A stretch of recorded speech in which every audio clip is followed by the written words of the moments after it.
سلام، وقتتون بخیر. دکتر بست هستم در خدمت شما عزیزان. مثل همیشه قراره بیماری‌های مختلف رو با هم بررسی کنیم. پس با من همراه باشید. نکاتی که باید در هنگام استفاده از کافور در غذای دانشجویان یا حتی کافور در غذای زندانیان رعایت بشه اینه که در هر لیتر آب بیش از 1 قاشق غذاخوری محلول کافور استفاده نشه. محصولات حاوی کافور هنگامی که روی پوست زخمی یا آسیب دیده استفاده بشه احتمالاً آسیب زننده خواهد بود.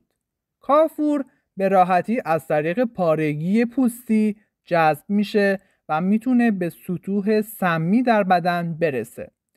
زمانی که کافور را در غذا به صورت خوراکی توسط بزرگسالان مصرف میشه چندان ایمن نخواهد بود. مصرف کافور میتونه عوارض جانبی شدیدی مثل سوزش دهان و گلو، حالت تهوع و استفراغ و تشنج داشته باشه. از طرفی روی سیستم عصبی فرد هم تأثیر منفی میذاره.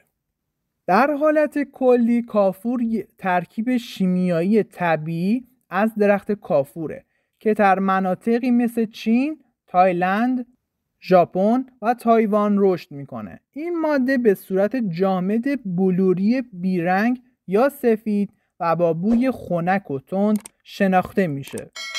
اگه از این ویدیو خوشتون اومد خوشحال میشم این ویدیو رو لایک بکنید، کامنت بذارید تا یوتیوب این ویدیو رو برای افراد بیشتری پیشنهاد بکنه. تا ویدیوی بعدی، بدرود.